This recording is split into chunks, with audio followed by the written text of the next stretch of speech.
ಮನುಷ್ಯರಲ್ಲಿ ವಿಸರ್ಜನೆ. ಇವತ್ತು ಮೂತ್ರಜನಕಾಂಗಗಳು ಮತ್ತು ಮೂತ್ರ ಉತ್ಪಾದನೆ ಯಾವ ರೀತಿ ಆಗುತ್ತೆ ಅಂತ ಈ ವಿಷಯದ ಬಗ್ಗೆ ತಿಳಿದುಕೊಳ್ಳೋಣ. ಹಾನಿಕಾರಕ ಚಯಾಪಚಯ ತ್ಯಾಜ್ಯಗಳನ್ನು ದೇಹದಿಂದ ಹೊರಹಾಕುವ ಜೈವಿಕ ಪ್ರಕ್ರಿಯೆಯನ್ನು ವಿಸರ್ಜನೆ ಎನ್ನುತ್ತೇವೆ. ಇಲ್ಲಿ ಚಯಾಪಚಯ ತ್ಯಾಜ್ಯ ಅಂದ್ರೆ ನಮ್ಮ ದೇಹದಲ್ಲಿನ ವೇಸ್ಟ್, ಪುಪ್ಪುಸಗಳಿಂದ ಬಿಡುಗಡೆ ಆಗ್ತಕ್ಕಂಥ ಕಾರ್ಬನ್ ಡೈಆಕ್ಸೈಡ್ ಆಗಿರಬಹುದು, ಚರ್ಮದಿಂದ ಹೊರಹೋಗುವ ಬೆವರು ಲವಣಗಳಾಗಿರಬಹುದು, ಲಿವರ್ ಅಂದ್ರೆ ಯಕೃತಿ ಅಥವಾ ಪಿತ್ತಕೋಶವು ವಿಷಕಾರಿ ಅಮೋನಿಯಾವನ್ನು ಯೂರಿಯಾ ಆಗಿ ಪರಿವರ್ತಿಸಿ ರಕ್ತದಲ್ಲಿ ಬಿಡುಗಡೆ ಮಾಡುವ ತ್ಯಾಜ್ಯ ಆಗಿರಬಹುದು, ಅಥವಾ ಮೂತ್ರಪಿಂಡಗಳು ಈ ಯೂರಿಯಾವನ್ನು ಮೂತ್ರದ ಮುಖಾಂತರ ಹೊರಹಾಕುವ ತ್ಯಾಜ್ಯ ಆಗಿರಬಹುದು, ಅಥವಾ ದೊಡ್ಡ ಕರುಳು ಹೊರಹಾಕ್ತಕ್ಕಂಥ ಘನ ತ್ಯಾಜ್ಯ ಮಲ ಅಂತ ಹೇಳ್ತೀವಿ ಅದು ಆಗಿರಬಹುದು. ಮಲ ವಿಸರ್ಜನೆ ಮುಖಾಂತರ ಪಚನೇಂದ್ರಿಯದ ತ್ಯಾಜ್ಯಗಳನ್ನು ಹೊರಹಾಕಲ್ಪಟ್ರೆ ಮೂತ್ರಪಿಂಡಗಳಿಂದ ರಕ್ತದಲ್ಲಿನ ತ್ಯಾಜ್ಯಗಳು ಹೊರಹಾಕಲ್ಪಡುತ್ತವೆ. ಇವತ್ತು ನಾವು ರಕ್ತದಲ್ಲಿನ ತ್ಯಾಜ್ಯಗಳು ಹೊರಹಾಕುವ ಮೂತ್ರ ಜನಕಾಂಗಗಳ ಬಗ್ಗೆ ತಿಳಿದುಕೊಳ್ಳೋಣ. ವಿಸರ್ಜನಾಂಗ ವ್ಯೂಹದಲ್ಲಿ ಒಂದು ಜೊತೆ ಮೂತ್ರಪಿಂಡಗಳು, ಒಂದು ಜೊತೆ ಮೂತ್ರನಾಳಗಳು ಮತ್ತು ಒಂದು ಮೂತ್ರಕೋಶ ಮತ್ತು ಒಂದು ಮೂತ್ರದ್ವಾರ ಕಂಡುಬರುತ್ತೆ.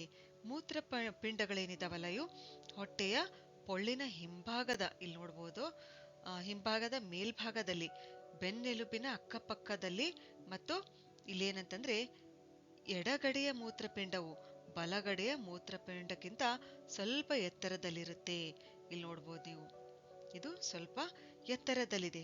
ಯಾಕೆಂದ್ರೆ ಲಿವರ್ ಯಕೃತಿ ಇರುವ ಕಾರಣ.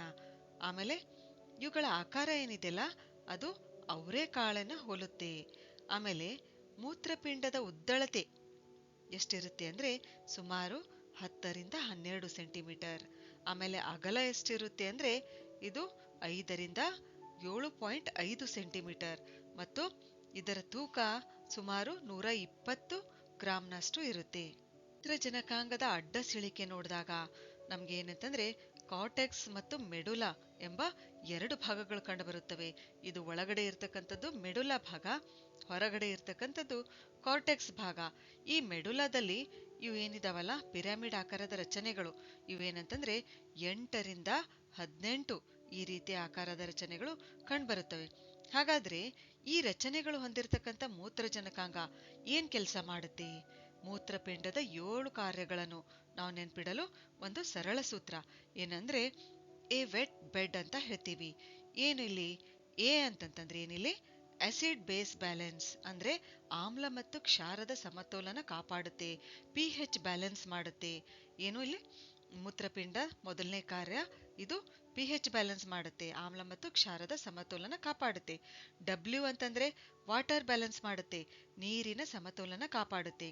ಇ ಅಂದ್ರೆ ಎಲೆಕ್ಟ್ರೋಲೈಟ್ ಬ್ಯಾಲೆನ್ಸ್ ಮಾಡುತ್ತೆ, ಅಂದ್ರೆ ರಕ್ತದಲ್ಲಿನ ಸೋಡಿಯಂ, ಪೊಟ್ಯಾಷಿಯಂ, ಕ್ಯಾಲ್ಸಿಯಂ ಮುಂತಾದ ಲವಣಗಳ ಸಮತೋಲನ ಕಾಪಾಡುತ್ತೆ.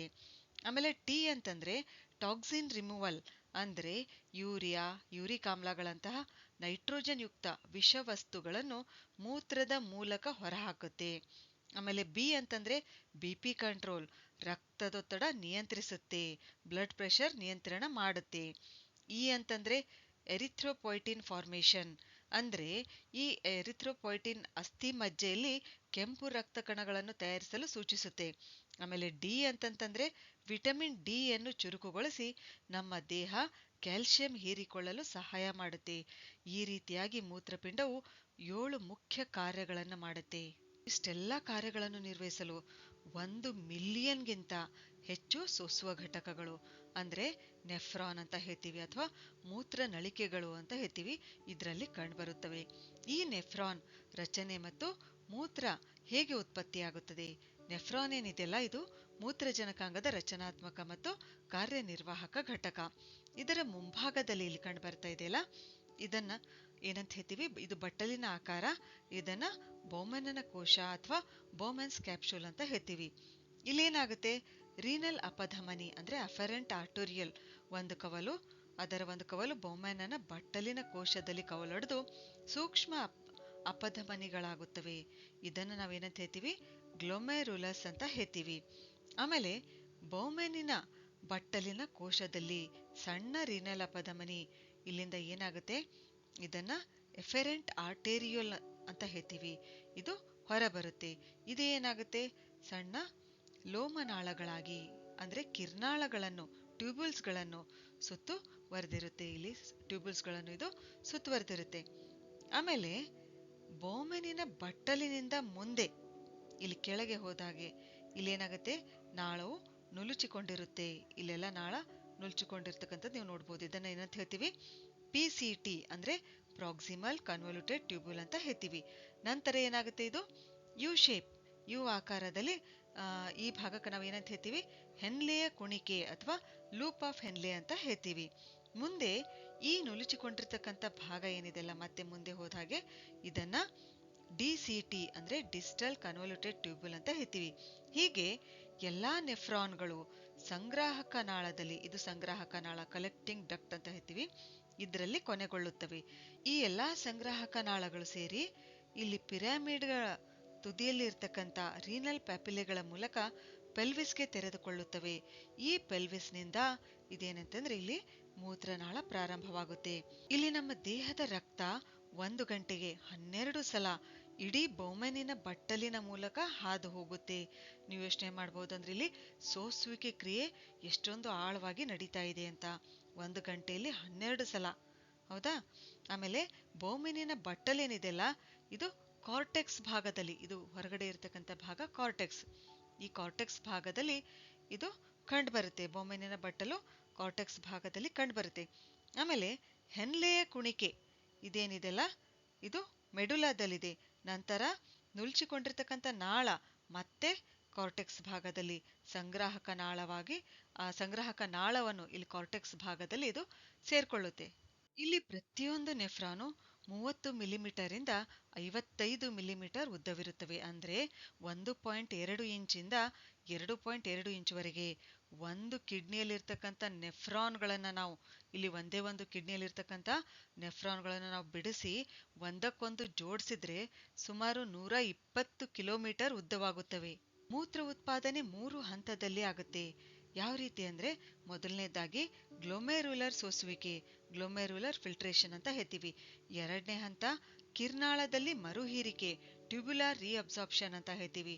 ಮೂರನೇದು ಕಿರ್ನಾಳದಲ್ಲಿ ಸ್ರವಿಕೆ ಅಂದ್ರೆ ಟ್ಯೂಬ್ಯುಲಾರ್ ಸಿಕ್ರೀಷನ್ ಅಂತ ಹೇಳ್ತೀವಿ. ಗ್ಲೊಮೆರುಲರ್ ಸೋಸುವಿಕೆ ಇಲ್ಲೇನಾಗುತ್ತೆ ಅಂದ್ರೆ, ಈ ಸೋಸುವಿಕೆ ಕ್ರಿಯೆಯಲ್ಲಿ ರಕ್ತವು ರೀನಲ್ ಅಪಧಮನಿ ಕವಲು ಅಂದ್ರೆ ಅಫರೆಂಟ್ ಆರ್ಟೇರಿಯಲ್ ಮುಖಾಂತರ ಈ ಗ್ಲೊಮೆರುಲಸ್ಗೆ ಹರಿಯುತ್ತೆ.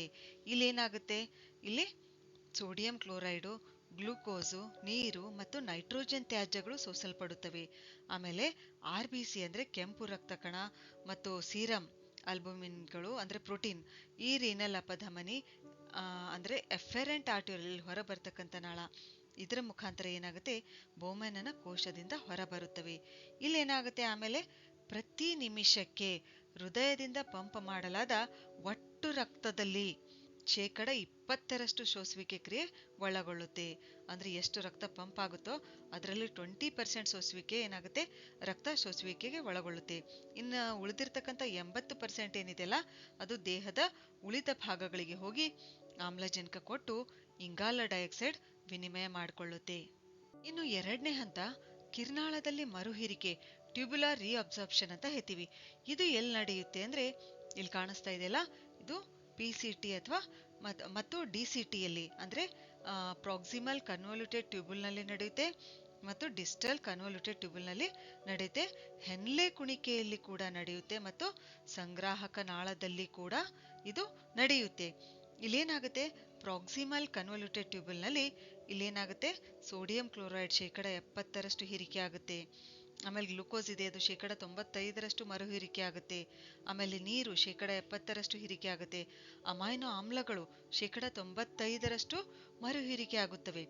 ಆಮೇಲೆ ಹೆನ್ಲೆ ಕುಣಿಕೆಯಲ್ಲಿ ಇಲ್ಲೇನಾಗುತ್ತವೆ, ಸೋಡಿಯಂ ಅಯಾನ್ಗಳು, ಕ್ಯಾಲ್ಸಿಯಂ ಅಯಾನ್ಗಳು, ಪೊಟ್ಯಾಷಿಯಂ ಅಯಾನ್ಗಳು, ಆಮೇಲೆ ಕ್ಲೋರಿನ್ ಅಯಾನ್ಗಳು, ಮ್ಯಾಗ್ನೀಷಿಯಂ ಅಯಾನ್ಗಳು ಇವೇನಂತಂದ್ರೆ ಮರುಹೀರಿಕೆ ಆಗುತ್ತವೆ. ಈ ಹೆನ್ಲೆ ಕುಣಿಕೆಯ ಮುಖ್ಯ ಕಾರ್ಯ ಏನಂತಂದ್ರೆ ನೀರಿನ ಮರುಹೀರಿಕೆ ಮತ್ತು ಈ ಅಯಾನ್ಗಳ ಮರುಹೀರಿಕೆ. ಆಮೇಲೆ ಮೂರನೇ ಹಂತ ಕಿರ್ನಾಳದಲ್ಲಿ ಸ್ರವಿಕೆ, ಟ್ಯೂಬ್ಯುಲಾರ್ ಸಿಕ್ರೀಷನ್ ಅಂತ ಹೇಳ್ತೀವಿ. ಇಲ್ಲೇನಂತಂದ್ರೆ ಕೊನೆಯ ಭಾಗದಲ್ಲಿ ರಕ್ತದಿಂದ ಹೈಡ್ರೋಜನ್ ಅಯಾನ್ ಆಗಿರ್ಬೋದು, ಆಮೇಲೆ ಪೊಟ್ಯಾಷಿಯಂ ಅಯಾನ್ಗಳು, ಕ್ರಿಯೇಟಿನೈನ್, ಅಮೋನಿಯಂ ಅಯಾನ್ಗಳು ಇವೇನಂತಂದ್ರೆ ಈ ಕಿರ್ನಾಳ ಭಾಗದಲ್ಲಿ ನೀವು ನೋಡಬಹುದಿಲ್ಲಿ, ಈ ಭಾಗದಲ್ಲಿ ಏನಾಗುತ್ತವೆಯೋ ಸ್ರವಿಕೆ ಆಗುತ್ತವೆ.